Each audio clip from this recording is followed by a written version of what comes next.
Hablar de psicosis infantil implica también conversar sobre diferentes patologías que muchas de ellas tienen pronósticos inciertos, y para hablar de este tema está conmigo mi buen amigo el doctor, máster Dervin Guevara, psicólogo clínico y terapeuta. Bienvenido, mucho gusto. Un gusto poderlo tener con nosotros.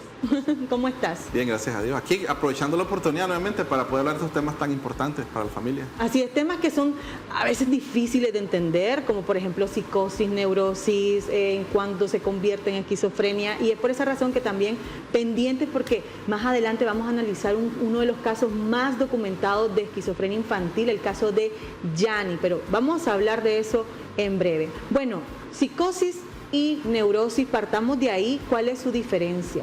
Bien, la diferencia básica en neurosis y psicosis es que la neurosis incluye todos aquellos trastornos o alteraciones que tengan un origen ambiental o interno, pero es de tipo transitorio. Es decir, por ejemplo, un estado depresivo tiene un inicio, tiene un desarrollo y puede tener un final si se necesita o recibe atención médica o psicológica.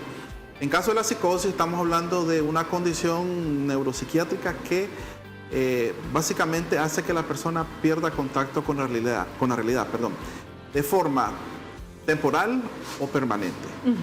Entonces, un neurótico, usando ese término, es una persona que por alguna razón, un factor ambiental, está experimentando una alteración de su estado emocional, comportamental o conductual. ¿Okay? Entonces, en este sentido, cuando hablamos de psicosis infantil, estamos hablando de cuando los niños sufren alguna alteración neuropsiquiátrica que requiere una intervención más especializada en poder estabilizar al niño o a la niña y poder lograr que él tenga una calidad de vida mucho mejor y no corra peligro su vida y las personas que están a su alrededor. Muy bien, entonces ya vimos la diferencia. Ahora, en el caso de la neurosis, ¿cómo podemos nosotros detectar que hay una neurosis en nuestros hijos?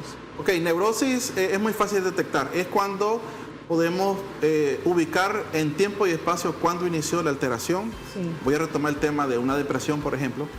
Entonces los clínicos siempre preguntamos al padre de familia, ¿cuándo usted notó o cuándo usted identifica que inició ese comportamiento de aislarse del niño, un ejemplo? Entonces la mamá dice, bueno, esto empezó hace 5 meses. Ok, tenemos ubicación de tiempo y espacio cuando inició. La neurosis también se puede ubicar en su desarrollo, la sintomatología, los signos. Y en este caso, las neurosis pues tienen un tratamiento del cual hace que la persona, el paciente, el niño o la niña, se estabilice y supere el trastorno y vuelva a su vida normal, por decirlo así, o a su calidad de vida. Entonces, cuando hablamos de psicosis, estamos hablando, a diferencia de la neurosis, que el niño, la niña o adulto pierde contacto con la realidad. Esa pérdida de contacto con la realidad deteriora significativamente su calidad de vida y no necesita únicamente terapia, sino que necesita psicofármaco para poder controlar, regular, inhibir o desinhibir algunas funciones sinápticas en su cerebro para que él vuelva al contacto con la realidad. Ok, entonces estos indicios se pueden ver desde muy pequeñitos, desde bebé, porque acá les voy a comentar, tal vez hablamos de este caso, porque yo sé que la psicosis engloba todo, ¿verdad? Sí, sí, es muy amplio. Dentro de la psicosis está la esquizofrenia. Así es, ¿verdad? Es correcto, sí. Desde el punto de vista psiquiátrico, la psicosis incluye los siguientes trastornos, todos los que son esquizofrenia. Hoy actualmente se habla de 3 niveles de esquizofrenia, grado 1, grado 2, grado 3. Están algunas disfunciones cerebrales mínimas. Están también el autismo. El autismo entra dentro del grupo de psicosis, ¿verdad?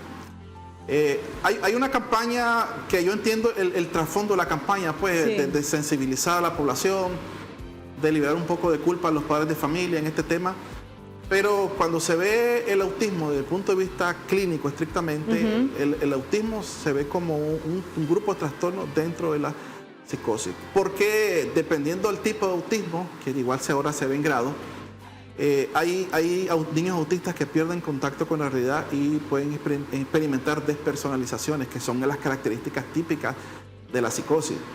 Desde el punto de vista psicológico, el autismo se diagnostica, se valora y se trata, pero desde el punto de vista psiquiátrico, cualquier manual sobre psiquiatría le va a decir que el autismo entra dentro de los grupos de trastornos del, neuropsiquiátricos. Y en este sentido, la psicosis se puede estudiar o darle seguimiento cuando se hace por etapas. Es decir, hay una psicosis precoz, hay una psicosis de desarrollo y una psicosis tardía que se puede manifestar en la adolescencia o en la juventud. Ok, y aquí quiero entrar al caso de Yanni, que para que valoremos también si estos realmente eran síntomas y si el diagnóstico era correcto, como está ahora también. Tal vez ustedes lo vieron. Yanni era una niña que la entrevista, el documental se lo hicieron como a los 7 años, ¿verdad? Por ahí. Sí, más o menos. Más o menos por los 7 años. Entonces, hay videos, o sea, los padres documentaron todo porque al inicio creían que era una niña superdotada porque como a los 2 o 3 meses hacía cosas que un bebé tal vez no hace, como sí. A ver, ¿dónde está tu nariz? Y ella se tocaba la nariz, correcto, cosas así. Pero de repente se quedaba ida, miraba el techo de forma lineal, como que algo andaba en el techo. Entonces eso da un poco también de escalofrío, ¿no? Y no dormía mucho. Entonces ya todo comenzó como a complicarse, ya cuando su comportamiento era más violento con su compañerito y con ella misma, cuando se agredía. Entonces ahí es donde comenzaron a darle seguimiento. Sí, el caso de Yanni no es el único, sino que es el documentado. Como acabas de comentar, el caso más documentado y más conocido en Internet. Entonces, algunos hitos del desarrollo típico en los niños, Yanni lo tenía.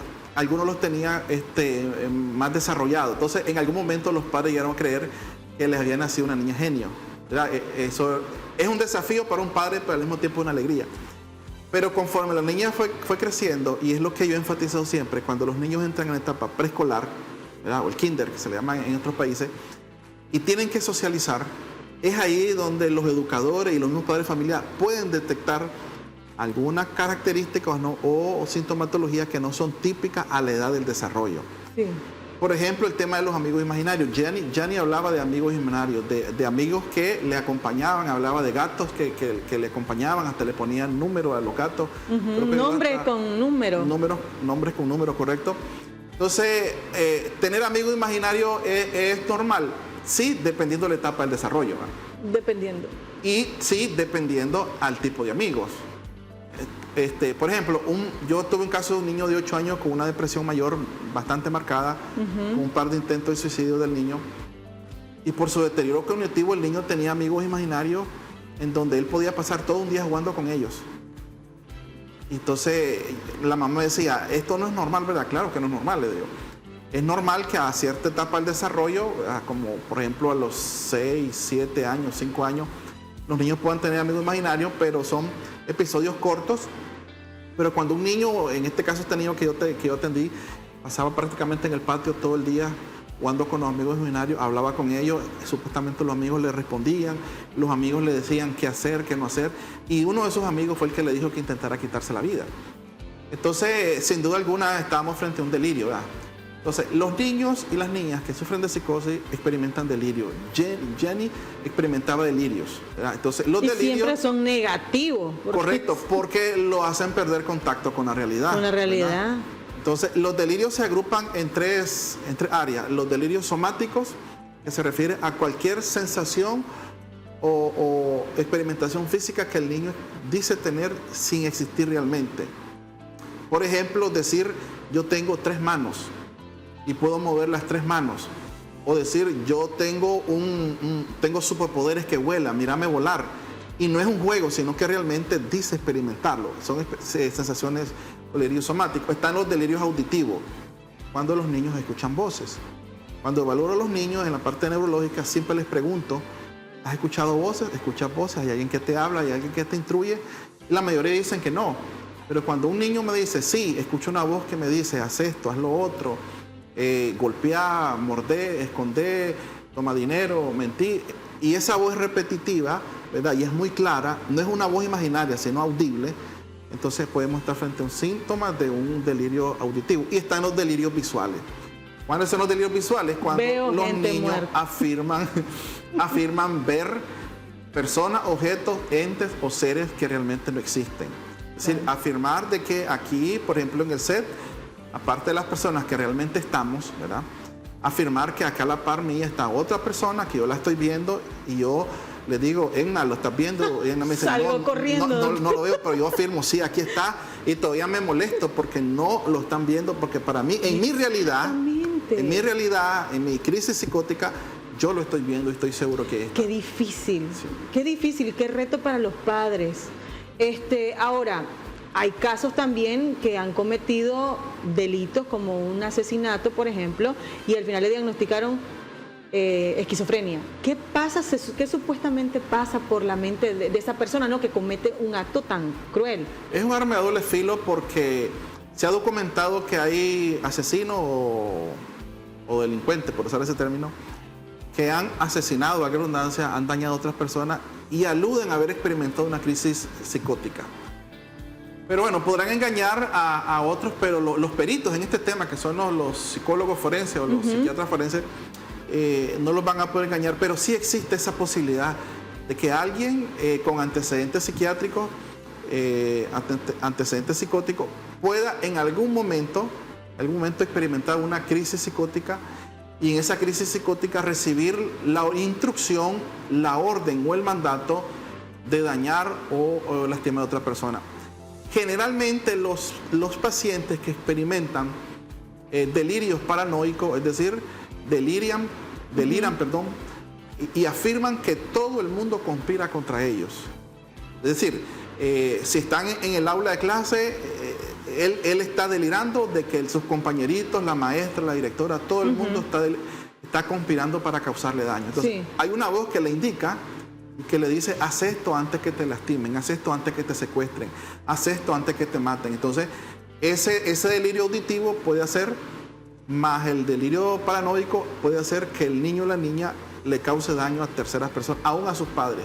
Aún a sus padres. Y hay casos documentados donde hay niños o niñas, incluso adultos, que han matado a sus propios hijos, o a su pareja, o a toda la familia por un brote psicótico en ese momento. Increíble. Bueno, tenemos un comentario, dice, a los 15 años fui diagnosticada de anorexia nerviosa, estuve en una clínica de rehabilitación, al pasar los meses me fueron cambiando muchas medicaciones hasta que fui diagnosticada también de esquizofrenia.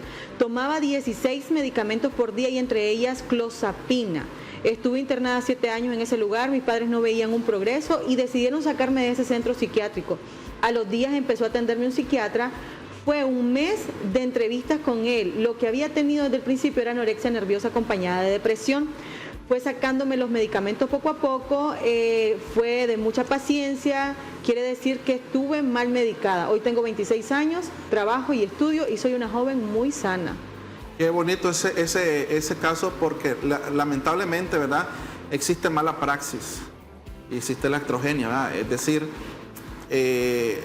sin discriminar ni mencionar ningún especialista, puede suceder eso, lo que le pasó a esta paciente. Es decir, hacer un diagnóstico equivocado, recetar psicofármaco y condicionar a la persona primero y traumarla de que tiene ese trastorno. Segundo, hacerla que dependa de ese psicofármaco. Pero qué bueno que ella pudo encontrar el camino a través de ese especialista y que pues se libró de ese diagnóstico. Sí, y en el caso de Yani, hoy en día la jovencita que le estamos comentando ya es mayor. Es mayor de edad. Y lo último que se leyó es que ya está bien, ¿verdad? Sí, tiene una vida relativamente estable pues prácticamente. Tiene una vida donde ella tiene una calidad de vida aceptable, pero tiene que continuar siempre con su tratamiento terapéutico y su medicamento para mantenerla estable. ¿Cree usted de que en el momento de que ellos, cuando ella era bebé y notaban esa vista perdida, que no dormía, en vez de llamarla niña genio, si lo hubieran atendido a tiempo, tal vez no se hubiera desarrollado tan severamente la esquizofrenia? Es que hay dos cosas que hay que tomar en cuenta. Uno, que el caso que estamos mencionando ocurrió varios años atrás y los avances en la medicina que conocemos hoy en día no estaban como están ahora. Por ejemplo, los psicofármacos antes eran muy invasivos. Es decir, que se ponía en una balanza los síntomas del trastorno y los efectos adversos del fármaco. A veces los síntomas adversos del fármaco eran casi equivalentes a los síntomas del trastorno, pero se prescribía, pero es lo que se tenía a mano, ¿verdad? Exacto. Pero hoy en día se tiene medicamento mucho mejor, que es menos invasivo, con menos efectos adversos, y entonces hay una mejor calidad de vida. Y lo otro es el tema del control postnatal. Es decir, los primeros en detectar en los primeros meses estos posibles síntomas son los pediatras.